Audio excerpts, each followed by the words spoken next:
Hey everybody, it's BDF44. So I got about 15 minutes to talk because I didn't delete videos as usual. I got to do all that good stuff, and I will. But I want to get on here before I get to any of that and just mention Damian Lillard. Now, he ain't had the greatest game today. He didn't shoot his first free throws until the very end of the game, and he missed both of them that would have clinched the game for him and his team. Patrick Beverley and Paul George came out and was laughing at him at the end of the game when he missed the free throws. Commented on, I believe it was Bleacher Report's post on Instagram, going back and forth, just basically making fun of him for missing the free throws, and he jabbed back at them by essentially saying, I take this as a sign of respect because clearly what I did to them, both of them, with the Rockets in terms of Patrick Beverley a couple years back and Paul George getting knocked off last year, I mean, clearly they feel a way about Dame Lillard. Still a sore spot for them, and that's how Dame took it. So he said, hey, it's just a testament to what I've already done to them. They're not feeling too good about me doing anything positive, and they love supporting him when he's not winning or not doing well because of it. So my thing with Dame Lillard is the same thing I said about Kevin Garnett. They too real for their own good, And Dame is he's extremely mature and loyal individual. He's from Oakland, and they're from a serious section of Oakland where people, loyalty and principles are extremely important. In his culture, where he's from and how they get down. And Dame Lillard embodies that Oakland spirit, that 10 toes down, no matter what. I don't play no games. I'm not here to show any weakness. I just want to do what the challenge is and face it and live with the consequences. Like, that's the mentality of a guy like Dame Lillard. I felt like he was one of the greatest rookies I've ever seen. Period. He's up there with Luka Doncic. He's up there with Allen Iverson. And some of the great rookies that I remember in watching basketball. And he's just continued to grow into a certified, full-fledged Hall of Fame basketball player. I don't think anybody would keep him out of the Hall of Fame at this point. Having won, two playoff series at the buzzer on his watch. So Dame time is a real thing. My problem is, nothing to do with Dame, of course. My problem is the fact that he plays for Portland. He's giving all of his loyalty to Portland. And look, Portland is a cool team. I don't have a problem with the team today. Back when I was a kid, I hated the Portland Trailblazers a lot. And that was a testament to how hard they played our team and how much trouble they gave us when I was small. But, as I've grown older, Portland's just another team in the Western Conference. No biggie. They're pretty solid. It's not like they're a badly run organization. They're just average. And their problem has always been trying to find a solidified and full-fledged small forward. They had Nicholas Batum. He rocked it a little bit till he started getting injured. Then he went and took his money from Charlotte into that. Before that, the last real small forward that I remember that the Portland Trailblazers had was Scotty, honestly. And, before that, it's pretty much before my time. But I don't remember a real small forward on that team during any point in time other than those two, and that's always been the problem. They've always had good shooting guards, clearly. Their shooting guard position has historically been fantastic for most of their tenure in the league. But their point guard position is, of course, very, very solid. Obviously, it's great right now. They have centers, they have plenty of centers, but they don't have the small forward position locked up. And that the same problem the Clippers had during the Lob City era is the same problem that Dame is having in Portland. And until they solidify that small forward position, which is still a very, very important position, especially to have a defender in, they're not going anywhere. And that sucks because Dame Lillard, as I've said, has already won 2 playoff series in his career. They have guys with plenty of rings that have never done that. 1 playoff series at the buzzer, strictly off their hand, touch and clutch. Come on, fam. Dame Lillard would have had a championship or more if he was on a team like the Lakers, maybe. He would have already had rings. I don't even question that. That's not something I even have to worry about. Dame Lillard's, in my opinion, he is the type of player for me, where even if he doesn't get a ring, I never will have questioned whether or not he could have. He's one of those. And I don't say that about many players. A lot of players who didn't win championships, I don't think that they would have won championships in other situations. I don't think that you can pencil them in for a championship if they get out of their situation necessarily. It's a lot of guys that were great players that I just don't think could have won. And they didn't. Dame is not one of those guys. Dame is a guy I feel like if he goes to the right team right now, he could win this whole thing. Right now. You put Dame Lillard on, say, Denver. Denver's going to win the championship. You put Dame Lillard on Philly right now in place of Ben Simmons since he's hurt. You don't even have to have Ben Simmons. Dame Lillard and Philadelphia 76ers, they're coming out of the East, in my opinion. And I know they would that would be arguable, but it's just an example. Like, Dame Lillard makes you significantly better. He is a certified scorer extraordinaire, superstar extraordinaire, clutch god, basically. And all he really needs is a good team to carry him through the regular season and a good enough team to push him all the way to a point where it's a tied game for a championship and he can win it at the buzzer, because that's exactly what he's going to do. So even though he missed these 2 free throws, there's still not a player in the league that I trust right now, alive, today, that I want shooting a last-second buzzer shot over him. No one, including my very own LeBron James. I'm taking Dame time every time. And I just believe in him. I believe in him. Even though he missed those free throws today, that didn't change my confidence in his clutch ability and his scoring ability. He's a monster. And I think what also is a testament to the greatness of Dame is that he does a lot with less athleticism than a lot of guys. Even though he can get off the floor some, he's not a high fly act. Like, he's not somebody that's just leaping out of the gym. He can handle the ball, but he's not Kyrie Irving. He's not Steph Curry with the ball. Like, that's not his thing.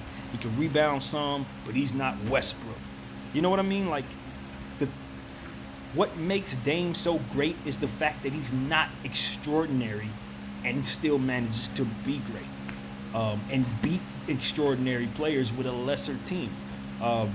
He outplays them is what I'm trying to say. So I think the world of Dame. I'd give him all the money he wants for as long as he wants. He's one of those guys for me. I don't question whether or not he'll make me happy that I've given him that money. And you could trust him. I just don't trust the organization of Portland. And again, I want to reiterate, they're not bad. When I start thinking about bad organizations, Portland doesn't come up at all. I really don't think they're a bad organization by any stretch of the imagination. They just don't have the greatest scouting team, maybe. Maybe that's what it is. They don't draft great at all. They don't make great decisions with their cap, that kind of stuff. Like, for me, if I were to fix Portland, they don't need both Nurkic and Whiteside on strong contracts. You love having that kind of size because it really does give you an advantage on the board, and you can interchange them and all that. But when you have a gaping hole in the middle of your lineup at the small forward position, and you got 2 centers that should be starting, one of those guys should have been traded. And I know that they didn't have Nurkic until now, so that definitely counts, and I'm definitely thinking about that. But again, if you can turn Whiteside into a small forward and a backup center, which you probably can, or turn Nurkic into a small forward or a backup center, which probably wasn't doable being that he was injured, maybe you try to get rid of some of those guys on the back of your bench that aren't as productive. I know they got some guys that they like, some upside guys, but I look at a guy like Anthony Simmons and I say, well, when is he going to be able to show you that he can start on this team? There's no direct path to him ever ascending into the type of player that he should be able to ascend to on that team, because he's a shooting guard and he's playing behind CJ, and he's never going to get CJ's starting position no matter how great he plays, and that is the problem. I look at Portland and I say, well, they got some players. Look at Gary Trent. I like Gary Trent. He had a really good game today. Gary Trent is about 3 years away from helping you the way you need him to help you. You put him together with Anthony Simmons, you can bring back a real small forward. You know, like, that's the type of imagination that the GM of my franchise needs to be able to have. We have 2 fat loaves of bread over here. Can you please make it so that we have a full meal by switching some of these loaves and getting us back some stuff that can be comparable for an entire meal? That's what I'm asking for. Okay? We got what we need. We just need to make sure it turns into the pieces that fit.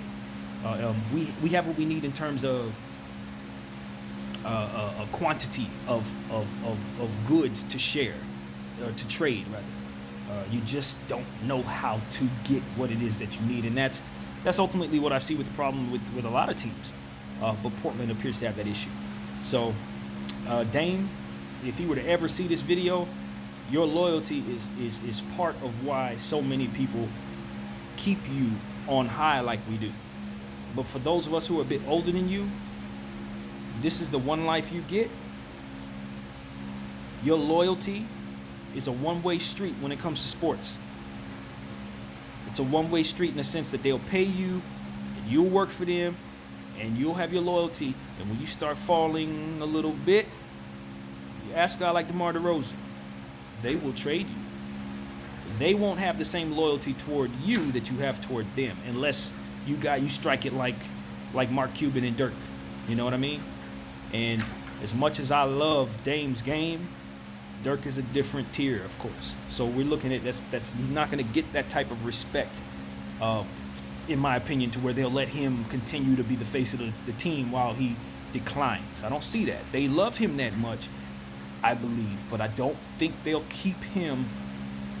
Let me straighten this out. I don't think the average circumstance like that one ends with the player staying on the team that long. He may very well have that relationship in Portland, but I don't think that that's something you can bank on in every situation like his. Is what I'm trying to express. So for me, it's like, dang, you got plenty of prime left. At least 7 years of prime all-star level Dame basketball. You get the hell out of fucking Portland. Excuse my language. You get out of Portland and you find yourself on the Lakers, the Celtics, Miami. These are places that I think you can win in. Philly, again, I don't know if Philly works because Ben Simmons long-term is their guy at the point guard position, even though I don't love that, and they've moved him to small forward or whatever. I don't know what they're doing. Until they fire Brett Brown, Philly's not doing anything, and I stand by that. But there are teams where Dame could go, and Philly would be one of them if they had better circumstances, where he could win. Like, he could really, really win a championship.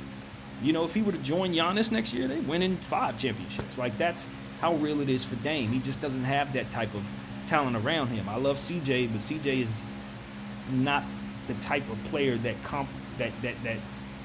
complements Dame's game. CJ is Dame, basically. He's just Dame a year behind in development, or 2 years behind in development. Literally, like, that's how he was drafted with that in mind. His shooting percentages and the way that he played were similar to Dame Lillard. They wanted to draft another Dame, like, literally. And he hasn't disappointed. I think CJ is a full-fledged all-star. He's well on his way to a fantastic career as well. But I just don't think that he and Dame can win together if the rest of the team and the rest of the cap isn't built the right way. And because neither one of them are defensive players. So for me, you already have defensive issues at your guard spots. Not issues as in they are incapable of defending, but they're not defenders. That's what I'm trying to say. So then you look at your small forward position, and it's basically non-existent. So now you're looking at your power forward position, and it's not really that strong. And then you look at your center position, like I said, you got Nurkic and Whiteside. So the team isn't that good. They got some good young players that are starting to develop very well, and that's a testament to Stotts, the coach. I think he's doing a fantastic job developing the young guys that they have. So the future's looking good, but they're a couple years away from those guys being good enough to help Dame get to where he needs to go. And by the time they get to where they're going, he may be a little past where he is today, to where it probably won't turn into nothing. All I'm saying is, as much as Portland loves Dame and Dame loves Portland, if Dame wants to win a championship, Dame needs to leave Portland. He's good enough to win anytime, but the Portland Trailblazers are not good enough to win at any time. And so that's just the reality as I see it. My name is BDF44. I'm sorry I got to cut this video shorter than usual for obvious reasons, as I said in the beginning, but I do appreciate you guys for watching, and I hope that you all enjoy the rest of the bubble basketball season. Thank you. Thanks. Peace.